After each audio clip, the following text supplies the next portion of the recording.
up, everybody? Welcome into Tom Curran's Patriots Talk podcast. Phil Perry alongside.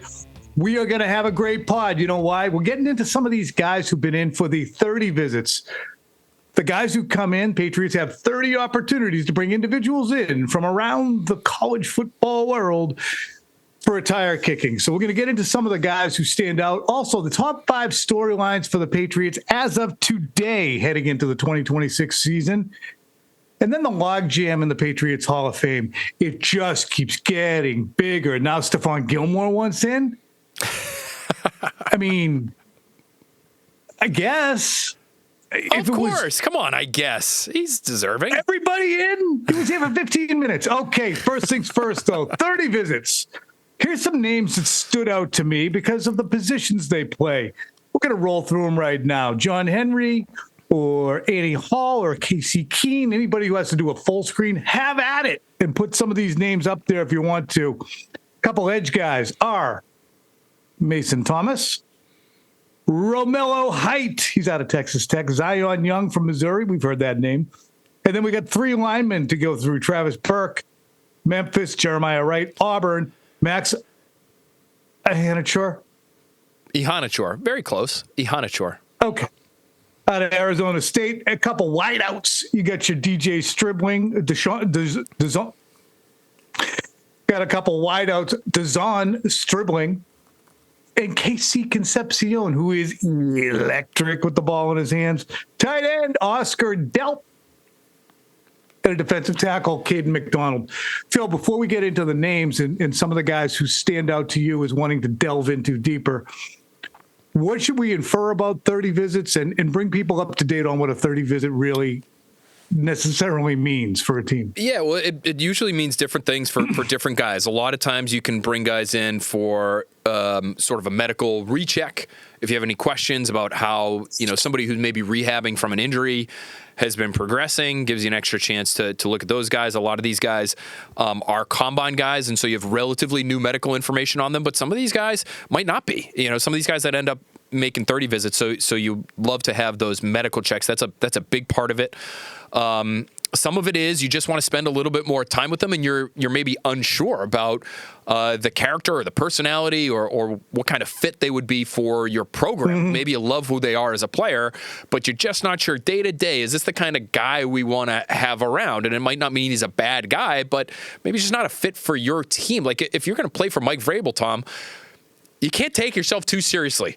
There's a good chance somebody's busting chops at some point. And if you're one of these guys who's just going to be overly sensitive and he's not going to be able to exist in that kind of environment and you're going to get frustrated and it's going to put you down for the rest of the day because Mike Vrabel might have said something mean to you. That's the kind of thing you might be able to find out at a 30 visit. So just come in and he just whips something at your forehead right away. How do you like that? Stupid. And they have so much great intel on a lot of these guys from their scouts who do, a lot of the digging they do is on that kind of stuff, is on personality, and it's talking to the people they know. But these are the chances you get to actually bring these guys into the building and find out for yourself. And I think it is worth noting, Tom, it felt like a lot of the guys they ended up taking last year, I don't know what the percentage is, and I could go back and look at it, but I can remember and I can hear it in Mike Vrabel's voice after each day of or each day that we were able to talk to him during draft weekend last year. We were able to bring this so-and-so in and get a feel for him and have him in on a visit, and we felt like we really got to know him and could appreciate who he was. Like, I do think for Vrabel in particular, these types of visits are valuable, so it's important for us to pay attention when we get the opportunity to pay attention to who comes in. Yeah, and there were periods of time when Bill Belichick was notorious for drafting guys that were so far off the radar for the Patriots and everyone else that we would come to find out, well, they never even had him in on a 30 visit. For instance, Nate Solder was a guy who never came in. Dante Scarnecchia went out and worked him out in 2011, I think with the 17th overall pick. But let's get into some of these names that stick out. We got 3 edge guys we mentioned are Mason Thomas, Romello Height, and Zion Young. Anybody jump out to you from that crew? Because obviously edge is the number one need, presumptively. So I find these 3 names really interesting because I think they're all very different.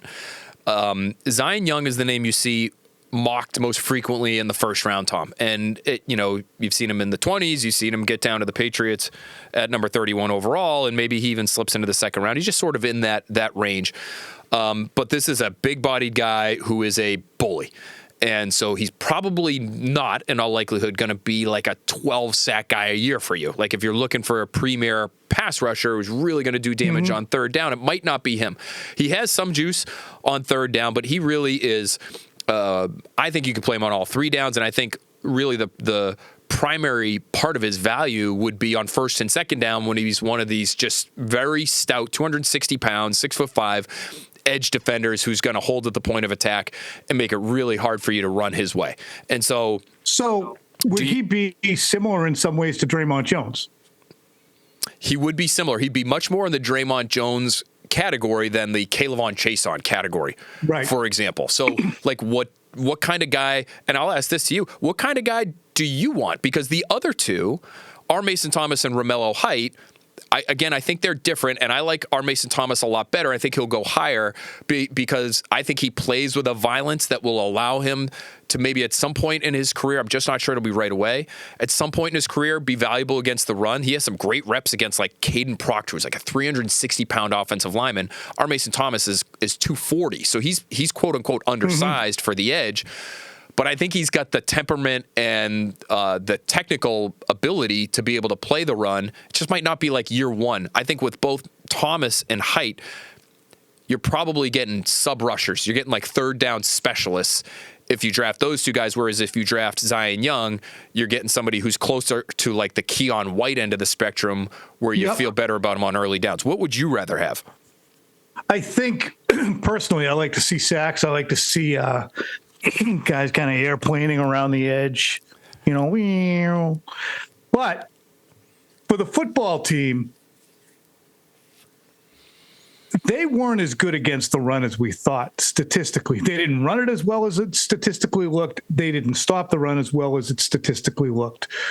When Milton Williams and Robert Spillane were out, they got absolutely rototilled. 5 out of 6 games, opposing teams who I believe were over 130 yards after only having one game in the first 8 or 9 in which 100 yards was topped. Something like that. I wrote it in my story. You can find it. They're not that great against the run. Part of the reason for that was Kayvon Chason was a smallish end, didn't set the edge well. Harold Landry's not going to do it that well either. I think for the team's health, they want to get as stout as they can on their front line. So if that means a Zion Young type, a Draymond Jones, Barmore, Milton Williams, those kinds of players make you stout, and then you can conjure your pass rush with speed guys. If you want to do it with Kevin Byard, if you want to do it with corners, if you want to do it with Robert Spillane or whoever. I mean, I look at this group right now, Phil. And without Tavai, they just are not a deep team. They're just not deep. There's not that many names. And if you look at the roster, there's just not that many names. So, suffice to say, I would get big before I get fast because I think that they want to be stout against the early downs. Do you agree with my little veer there? Do you agree with my veer? Oh, about the depth?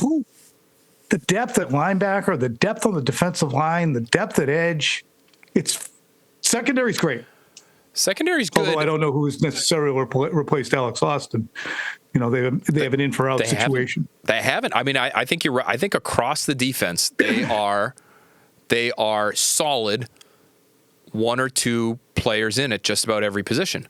But who's taking over if Carlton Davis goes down? Like I don't know who that guy would be necessarily. Like there's a couple names on the roster and we go through it and we could probably pick a name, but do you feel great about that? Do you feel great about their future at that position if Carlton Davis in a couple years isn't the same guy?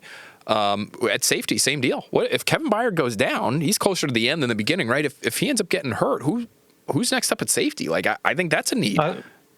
I got to be candid. This is what years of shit ass drafts will do to you. We lamented them in the teens leading into the waning days of Bill in 21, 22, 23 and said, well, now this is the crop from 2023 that didn't exist. Marte Mapu being jettisoned yesterday. No City So, no Antonio Mafi, no Antonio Mafi. Last year, the wide receiver, you have to keep dipping in there. Isaiah Speed didn't work out. Was it Isaiah Speed?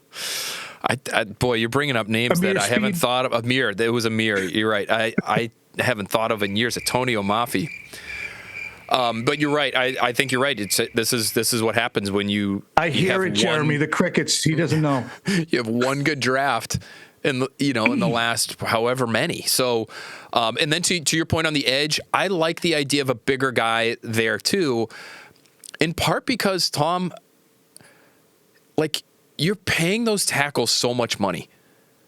They got to get after the quarterback. So, yes, 100%. you need some more juice. Highest paid interior defensive line in the league, Phil. Did you know that? I did, because you've been right. You've been telling me about it. Okay, $58 million, $52 for the Manders. That's second. Sorry. Especially in today's game too, and not to get too far off on a schematic tangent. But what did the Seahawks have on the edge? The Seahawks had ass kickers. They were bullies. They were not super light and unable to play against the run. They had DeMarcus Lawrence, who's maybe the best edge run setting defender in football, right there with Max Crosby. Really good. Even they just lost Boye Mafe in free agency. And Draymond Jones, by the way, wasn't good enough to crack that rotation. He was with Seattle last year when the season began, and he bounced around a little bit. Now he's in New England. But they had guys like that. They had just solid, we're going to beat you up in the run game types of players. They could get after the quarterback, obviously, too. DeMarcus Lawrence had a long career getting after quarterbacks. But their style is, I think, perfect for 2026, because in 2026, you want to take away the explosive pass. That means extra safeties in the back end of your defense. It means fewer bodies near the line of scrimmage. Okay, if you have fewer bodies near the line of scrimmage, then the bodies that you have near the line of scrimmage need to be great at taking up space, and they need to be strong, and they need to be able to defend the run, because you can't defeat that problem, that run game problem, with numbers anymore, because you need the numbers on the back end. So if that's how you're going to play, you got to have these bigger bully types. Zion Young would fit that mold. Gabe Akis, who I gave to the Patriots in my most recent mock, they traded down a little bit and they ended up with him out of Illinois.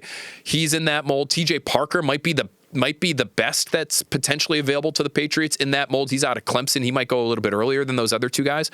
But I think those guys that can play the run and have that kind of size, it might scare you if you're a Patriots fan, because, again, sort of what Keon White was supposed to be, ended up basically giving you nothing as a pass rusher, and really not that much as a run, stuffer either.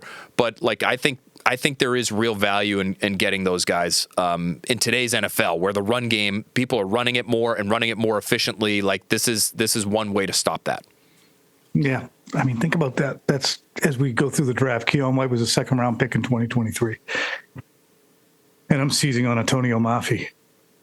I was waiting to hear about Cole Strange and Tyquan Thornton, and you were throwing Amir Speed at me. Oh my God! I was just trying to go through every position. Amir Speed, of course, a 7th-round corner out of Howard. I don't know. No, Georgia, I think Georgia. Thank you, Jeremy. Meanwhile, offensive lineman Travis Burke, Jeremiah Wright, and Max Hanicher. The way you're saying it is the Pembroke way of saying it. That's how everybody in Pembroke's going to say it. You see, they got that guy Hanicher. They got that Hanicher guy from Arizona State. Yeah, he's a Sun Devil. Maxi I. Yeah, he's got great feet though. Great feet. He came from Nigeria. I like him a lot, and I think Tom might be the best available, the best realistic available option to them at 31 overall. Okay. See, that's what I like, is we're going to spend some time here talking about guys who might not be there, whether it be Mason Thomas, or Zion Young. Any of these guys, Concepcion might not be there, but I want to talk about guys who are going to be there too, and Yamo be there. Can you take out that Yamo be there reference? What is that? I don't know that. Leave it in now because Phil laughed at it. It's a Michael McDonald song, a ridiculous song that came out in the 80s. Yamo be there. Up and over. Yamo be there. Up and over. I have no idea who Ya was, or Mo, or Yamo. But he must have been saying, I'm gonna be there. And it was just no, I think it might be a Yahweh. I don't know. I'll Google it while you talk about. I'm looking it up right now. Max Hanicha. No, okay. You talk about Max. I'll Google it. What Yahweh that means. Okay, so Maxi Hanachor. Let's get away from Michael McDonald for a second. Although we're going to talk about his cousin potentially, Cade McDonald, in a minute. Maxi Hanachor. Really? No, not really. Maxi Hanachor. Really good size, really good feet, really good athlete. Again, one of these, they don't grow on trees types. And so if he's there, this is just my thought on the tackle position in general. If one of these guys is there, whether it's Maxi Hanachor or Blake Miller from Clemson, potentially Caden Proctor, I think he's going to go earlier than where the Patriots are, but he seems to be a pretty polarizing guy in the league. If one of those guys is there, to me, I think you have to take him. I just don't believe that you'll be able to find the type of tackle you need on day 2 or beyond. And so if you can't get him in a trade, if you can't necessarily get him in free agency, and you can't now, obviously, in free agency, and I think you need one for this year, don't pass on the tackle. And I think Hanachor has a decent chance to get to the Patriots because at 31 overall, even though he has all these great physical traits, at 6'5", 322 pounds, he is a little bit raw. He's got a really interesting track, Tom, because his family did move at age 13 from Nigeria to Compton, California. He didn't start playing football until he went to East Los Angeles Junior College, and he started there in 2021. So junior college. So he's new to the sport in a lot of ways. But then he goes to the Senior Bowl, and he ends up being really good at the Senior Bowl. He's really good at Arizona State. There's some great tape against Texas Tech where he sees both Romello Height and David Bailey, who might be the second overall pick in this year's draft. And he does a phenomenal job against these guys. So I don't know if he's going to get there to the Patriots. These guys just don't seem to last. And there's a ton of tackle-needy teams. We just talked about this on Next Pass. The teams drafting right before the Patriots, there's like 7 of them in the 20s. That you could argue they all need tackles. So he might not get to them at 31 overall, but if he's there, I don't think he can pass on him. As much as they need an edge guy, I think you get a much better shot of finding an edge guy on day 2 than you do a tackle. And so if you want some insurance for Morgan Moses, those guys get hurt, whether you're 35 and playing tackle or whether you're 21 and playing tackle like Will Campbell. Like, they just get injured. You need more there than what they have right now. I would be taking a Hanachor if he's there. Okay, this is important, Phil. Breaking. It's back, actually, James Ingram and Michael McDonald. It's really important, too, because I can actually sing pretty well both of those guys. Jimmy Ingram, of course, well, it'll dawn on me as the pod goes along, but I can approximate Jimmy Ingram.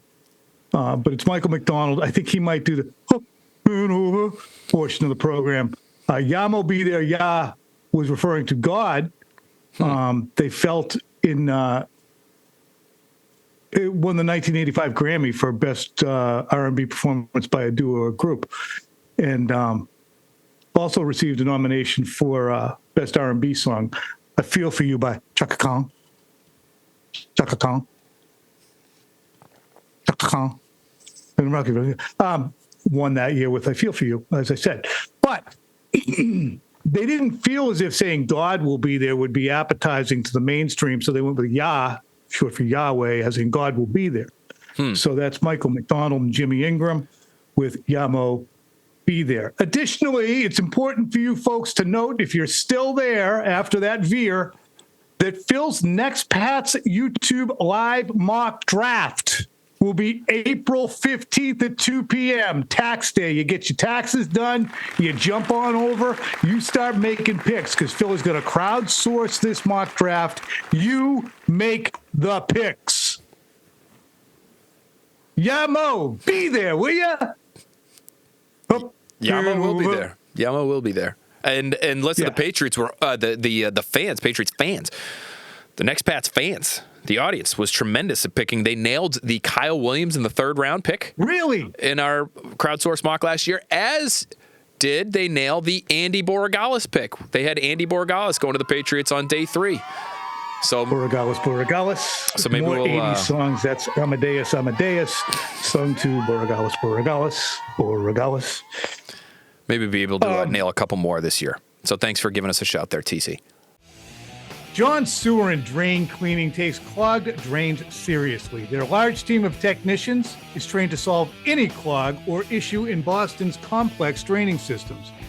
With over 40 years of success serving in and around Boston, John Sewer is your local clogged drain expert. With over 40 technicians on the road, they're equipped to respond to your emergency. Visit johnsewer.com to learn more.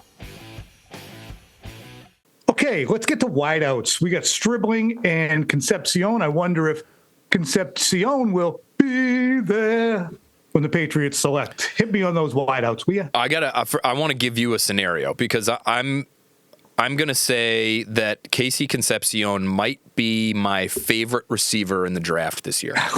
I love him. He's so fun to watch. He has so much burst.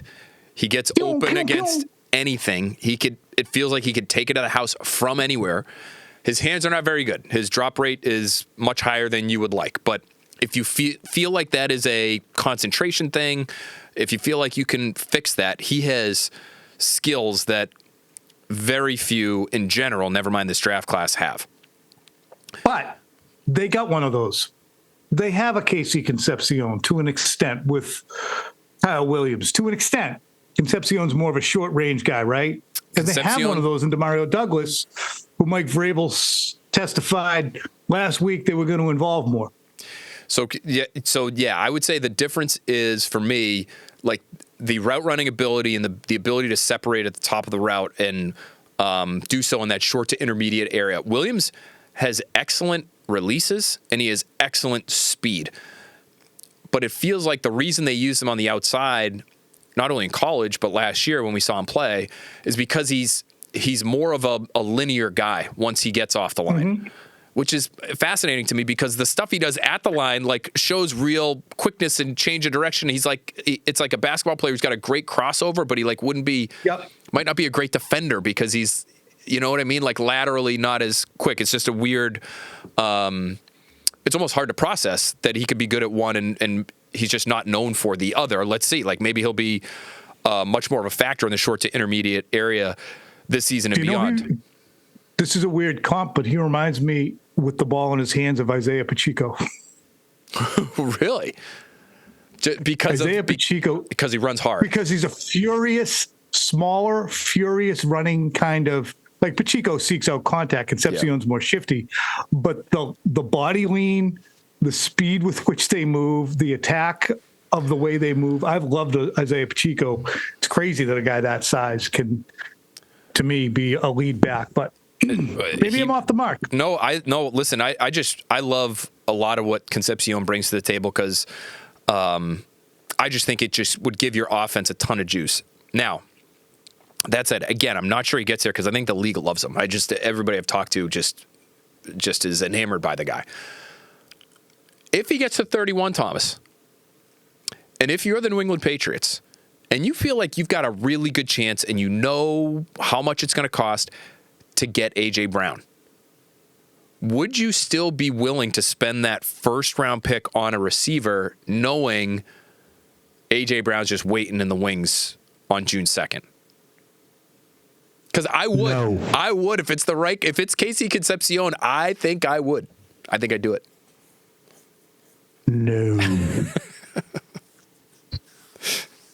They just too much. They're already kind of deep there, ends, and like you can't tackles, get them. Tight ends. I want other positions. You got enough guys. I have it like the 6th most important position for them. I get it. I just think he could be sort of a game changer for you. I get it. So that's the deal with Casey Concepcion. Stribling is I think, a really interesting guy himself, because I can't really figure out why he's not considered a better prospect. Back-to-back 800-yard seasons at Ole Miss, 6'2", 205. He ran a 4.36 40, Tom, with a 1.53 10-yard split, 36-inch vertical, like elite athlete. That's how he tested, with really good size, 6'2", 207. I mean, this is a big man. And so I don't know if it's just, that people don't love the route running. He runs a lot of it at Ole Miss, and this was sort of their MO as a program all the way back when A.J. Brown was coming out of the draft and DK Metcalf. It was like, these guys don't run routes. They run a lot of hitches, a lot of goes, a lot of posts. Like, there's just not a lot of nuance to what they're doing at that position. So maybe that hurts him the way it hurt A.J. Brown. A.J. Brown should have been a first-round pick. He ends up going in the second round and becomes a number one receiver. Same with DK Metcalf. So DK Metcalf. Stribling to me is another big body, great athlete from Ole Miss who, maybe you got to teach him to run some routes, but not a lot of guys that move like this. Watch out for the Laquan Treadwells of the world. Well, but Laquan Treadwell ran like a 4.8. This guy ran a 4.36. He's got, this is not, N'Keal Harry. So I wonder if you see the Patriots take a guy like this, and this is where the Concepcion, you could use him really all over. I know the Patriots feel like he's a versatile guy, and you could use him outside and in. He has some similarities. I think he's a twitchier athlete, but I think in terms of usage, you could see him used, Concepcion, just to get back to him really quick, like Jackson Smith-Njigba. Jackson Smith-Njigba came out of Ohio State, and he was really only like a slot receiver at Ohio State, and he really only did that, not only, but he very much primarily did that early in his career in Seattle. Now he's a true number one, and you can use him wherever you want, and he's getting $40 million a year. So Stribling to me, feels like more of a true X. And so if the Patriots take a guy like this, whether it's Stribling or maybe it's Chris Brazzell, the second from Tennessee, who's 6'4", again ran in the 4.3s. If they take somebody like that, that might be a sign to me that maybe A.J. Brown isn't as much of a lock as everybody thinks, because that would be the position A.J. Brown would play if he comes here. So that's just an interesting, one thing that will interest me on draft weekend. Yeah, those things are very indicative. What you get in the draft, what you get in free agency dictates the draft. And in this case, what you do in the draft might be indicative of a situation like that. And for those of you who would be wondering, why not A.J. Brown? Take a listen to earlier this week. I spoke with Albert Breer at length about A.J. Brown and whether or not, as Phil and I have discussed prior, that knee could be a barrier to the Patriots signing him. Very good intel from Albert on the Patriots Talk podcast. All right, next up, I want to talk about Oscar Delp. Once there was a man named Oscar. That's really going back for those of you who grew up, I would say probably born between 63 and 72. And we're tuning into The Odd Couple on Channel 38 in the afternoons. And Oscar and Felix together. And they had some, Felix sang a great song about Oscar. Once there was a man named Oscar. Okay, Phil, tell me about Oscar Delp. And I do have Just Once by James Ingram also on the launch pad for a moment. Okay, good. So Oscar Delp out of Georgia, 6'5", 245 pounds, freaky athlete. Tom, he had a hairline fracture. Low production. Not much in the way of production. You're 100% right about that. So I'll just tell you about him and as an athlete first. I think that's sort of the top line on him. Hairline fracture in his foot, was not allowed to work out at the combine. His pro day, which was soon thereafter, he ends up running a 4.49 at 245 pounds. That is cooking. 38-inch vertical leap. That is elite. He is a next level mover at a position where that stuff tends to matter and translate even better than it does at some other spots, right? So it's a tight end because of the way offenses, especially in college, work and what they focus on at times, depending on your program. The production isn't always best and most logical thing to look at. The best example of this, in my opinion, in recent history, is George Kittle. George Kittle was an elite athlete, tested like a maniac at the combine all those years ago. I can remember doing his profile for our Prototypical Patriots series back then because we knew what Bill Belichick liked, and he checked about just every single box. Played at Iowa for Bill's buddy, Played for Kirk Ferentz, played at Iowa, but did not have a ton of production. He was, I believe, sub 400 yards every single year. He might have got to 390 his last year at Iowa in terms of receiving yardage. Oscar Delp's even lower than that. Since 2023, his receiving yards go like this: 284, 248, 261. So just kind of like flat, and not a lot. You're talking in the 20s in terms of his receptions every single year. And he's at Georgia, too, which produced Brock Bowers. It did. So he was behind Brock Bowers for one of those seasons, and so that would explain the production. But why not more the last couple of years? That's a real question. And I think there are some issues with him as a receiver. Like you see him in contested situations at times, he'll lose the football or he'll get punched out pretty soon after he has secured the football. So again, Concepcion, the hands, I think, would be a question here. But if you're looking for somebody who can really get vertical and be a threat down the seam, he's a worker as a blocker. He's not the most dominant run blocker in this class, Tom, but he is more than willing, and I think he's effective enough to play on the line of scrimmage and off. I think you could use him in a variety of different ways. He's a really fascinating guy, and I think you'd have to take him on day 2. I think because of the athleticism. I was going to say, okay, because I was thinking he might be a 4th, 5th round pick with that kind of production. I think he's going to go in the 3rd. I think he's going to go in the 2nd or the 3rd. That sucks. I mean, I say go ahead and do it, but it's hard to envision a wet behind the ears former lacrosse player tight end slotting right into Josh McDaniels' offense, which asks so much of tight ends, and having any impact. I mean, people can look at the Patriots 2010 tight end class and say, my God, they set records. But then they did nothing at the position for the rest of the decade. And that was after Aaron Hernandez wound up in jail and then passed away. They did nothing. Ryan Izzo and who was the dude? Now congressman from Arkansas, geez. Phil? Jake Beckett? Jake Beckett. Nate Sudfeld didn't work out. Who's the guy they just took in the 7th round? That's from Florida State. Another move tight end. I can't remember his name. Yaheem Bell, thank you. Nice job. So, I don't know. I love tight ends, but give me one that's not a total projection as well. Do you want to talk about Caden McDonald up and over? Yeah, we could do that. Because the reason I want to do it, and we should move on to the other items, but the reason I want to do it is I don't think it would be they'd be out of their minds for drafting defensive tackle, even though they're spending a crap ton of money there already. Christian Barmore is in a situation where with his $12 million guaranteed of his salary this year, he's not going anywhere. They're not going to give him $12 million to go away. But his cap hits in 27 and 28 are $23.6 million and $24.6 million. He has to be more productive, and he has to be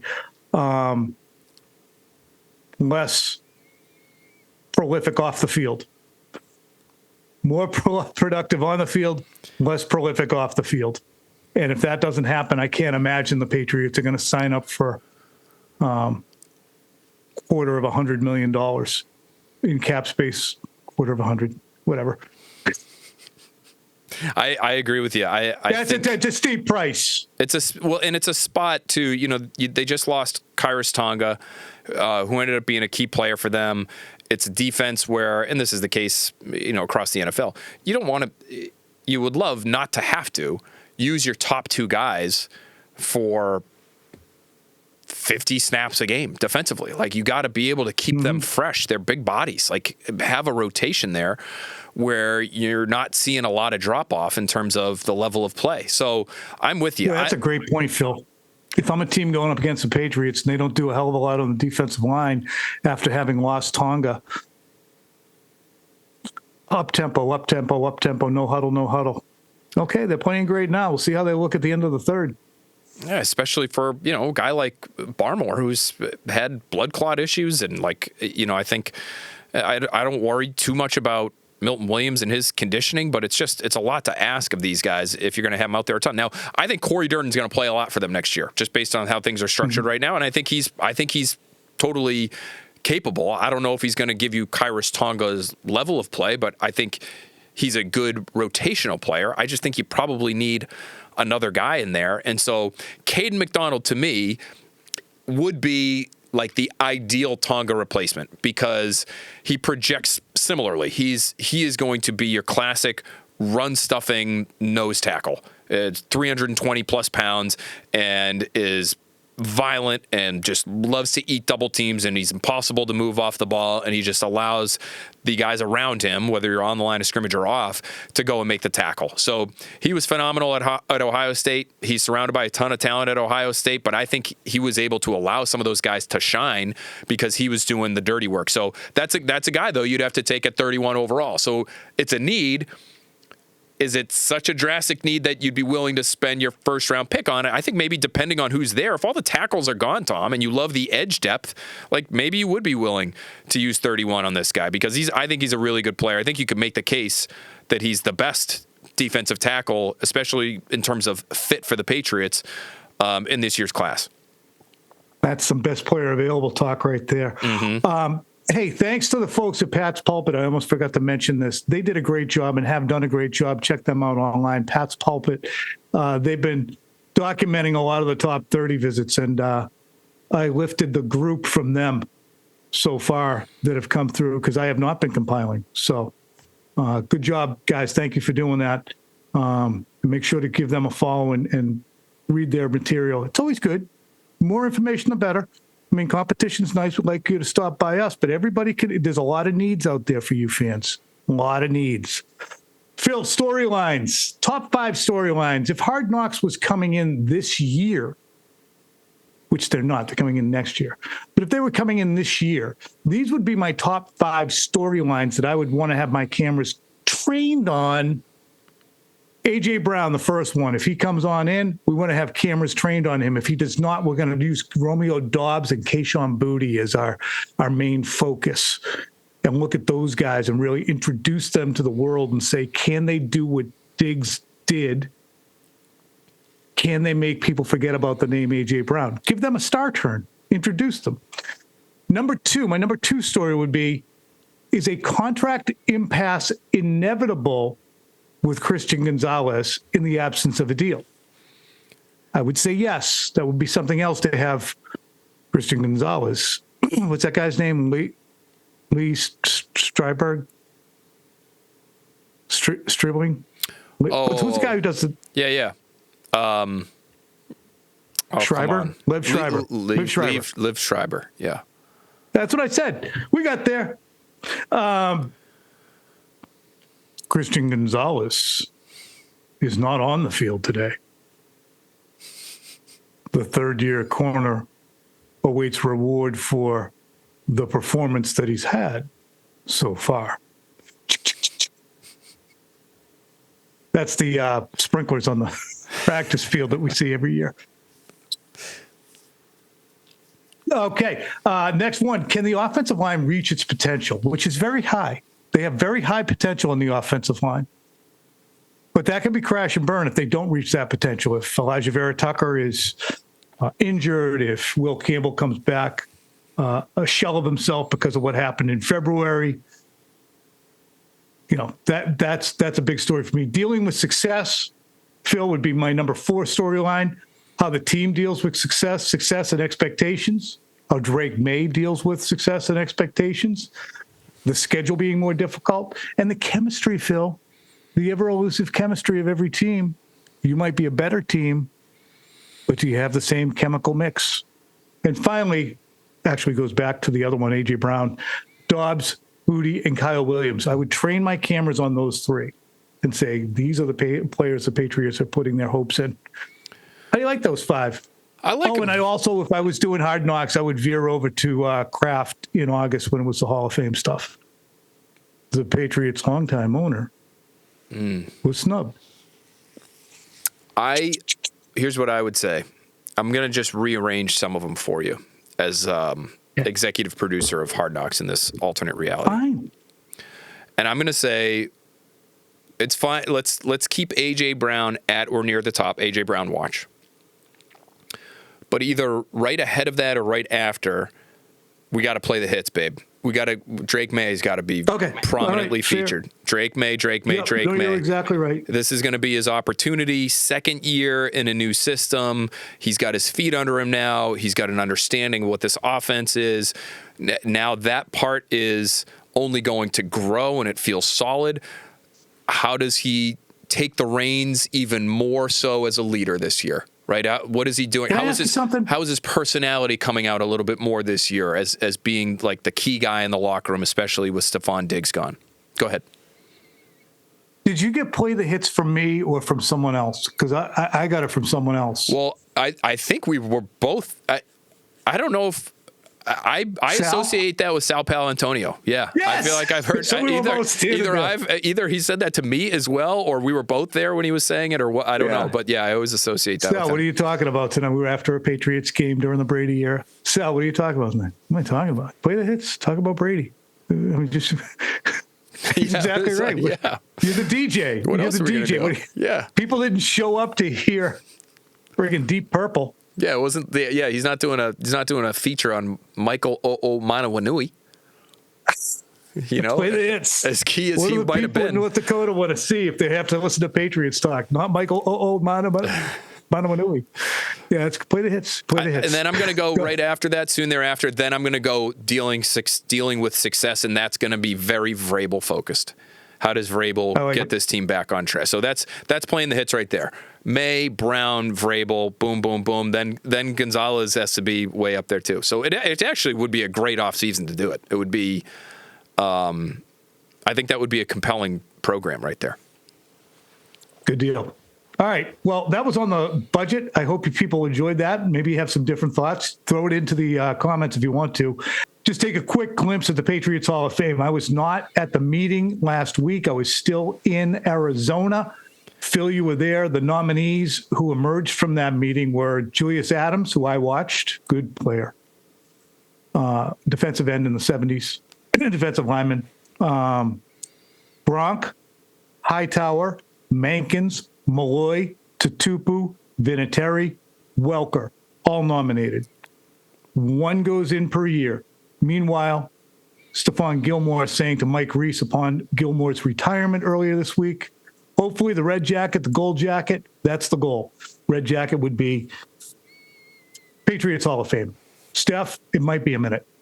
Because right now I can guarantee you the three guys who are going to show up on the list who ends up in front of the fans is going to be Gronk, Mankins, and Vinatieri. You guaranteeing that? Good guess. Good guess? I think that's a good guess. I think there's a chance Welker ends up on there in place of Mankins, but those were my three. So the way we do it for the people at home, all the people that are on the committee, we vote for three names and you rank them.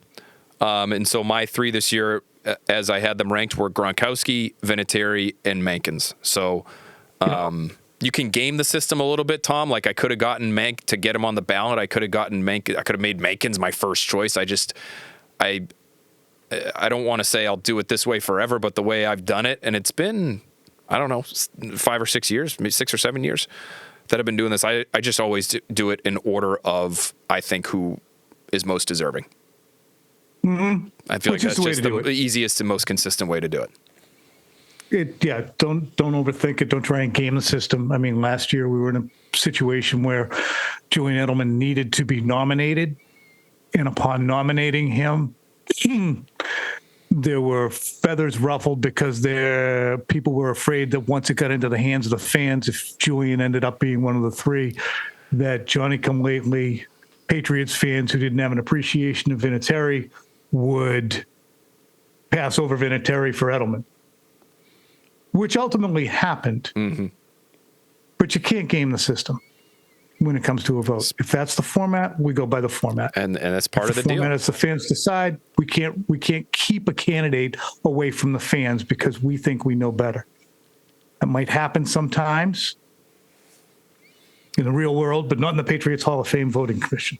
And the same thing's going to happen this year with Gronk. Gronk will, I'm sure, will get in. Yeah, right? I've mentioned this to Stacy before, James, who's Patriots VP of Media Relations and does yeoman work on the Patriots Hall of Fame and has for decades now and puts a lot of time and effort into it. You didn't understand in 2007 that you were going to win 3 more Super Bowls and continue to be who you've been. So I don't know if it's everybody in and you just have a massive blowout before Robert Kraft is in a position where he can't enjoy it to the same extent that he would be able to now. And you say, come on in, Slater. Come on in, Hightower. Come on in, Malloy. Come on in. I mean, friggin' Adam, it's just tough. And people will go, oh, it makes no sense. Sorry, tough shit. Do some research and understand why that's the way it is. Like Vinatieri's unbelievable, the greatest kicker of all time. Secured some of the most seminal wins in Patriots history. Absolutely belongs in the Patriots Hall of Fame. But the 3 Super Bowl wins that Edelman was a part of for significant portions of the games, 18, 16, and 14, rather than, and again, not to diminish, a kick, he wasn't out there for 5 plays. And I say the same thing about quarterback every time we have an MVP vote. It can't be anybody but a quarterback. Running backs don't dictate offensive play calls. Just anyway, shut up, Tom. Really, get to the point. Really, really fast. One change that was made this year, which I think is a good one, because the senior committee for the Patriots Hall of Fame doesn't meet every year. You mentioned Julius Adams. You mentioned Mosi Tatupu. In the past, your name had to be in the final 3, so up for the fan vote online, to even be eligible to be discussed by the senior committee.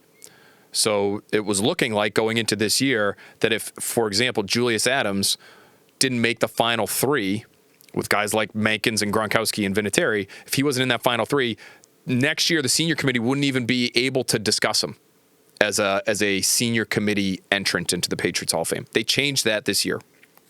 The committee changed that, led by Stacey James. So now maybe Julius Adams gets in, maybe it's Mosi Tatupu, maybe it's Chuck Fairbanks, maybe it's somebody else. But I thought that was an important change to have everybody who's been out of the game for 25 years or more just put that up for discussion among the senior committee, which I think is a 10-person committee, and they'll figure it out, and I'm sure they will get someone in there. And then just so people know, Belichick is 2028 is when he's eligible. So get your popcorn ready for 2028. I'm predicting Gronkowski this year, Vinatieri next year. I'm predicting Vinatieri in 2027, Belichick in 2028. Then it'll be like Mankins, Welker, McCourty, Slater, Hightower through like your mid-2030s. And then Steph Gilmore, David Andrews at that point, James White, Joe Tooney. Like guys that I think are like, those are the types of names to me that those are team Hall of Famers. That's why you have a team Hall of Fame. Like that's those why guys, there should be a Ring of Honor. That's what when you have a team that goes on this kind of tear, that from you could have put anybody in the Hall of Fame for the first 40 years of this organization, 35 years. There wasn't a long list. Now it's, arm's length long. But there's a Ring of Honor and there's a Hall of Fame. And that's kind of what some people have mentioned with the Pro Football Hall of Fame in Canton, too. I totally agree with that. Julius Adams, Mosi Tatupu, Lawyer. I think Hightower's a regular Hall of Famer. You think so? Pro Football Hall of Famer? No. Oh, you're saying? I think Patriots Hall of Fame and a Ring of Honor. I see. I think that Julius Adams is a Ring of Honor guy. I think Tupu's a Ring of Honor guy. I think Malloy is a Ring of Honor guy. I see what you're saying. And then a step up would be a Hall of Famer. Hightower's probably closer to a Ring of Honor guy. I actually nominated Hightower. Kevin Falk would have been a Ring of Honor guy. Yeah, I think that. Listen, so I think if you're a Ring of Honor guy, to me, that's sort of why you have a team Hall of Fame. So Ring of Honor. I nominated Hightower this year. You know, the way it goes is you know, whoever's eligible, you need somebody to nominate you to even be up to be voted into that final. If you're in the three. Hall of Fame, you're a Patriots Hall of Famer. How's that? If you're in the Pro Football Hall of Fame, you're automatically inducted.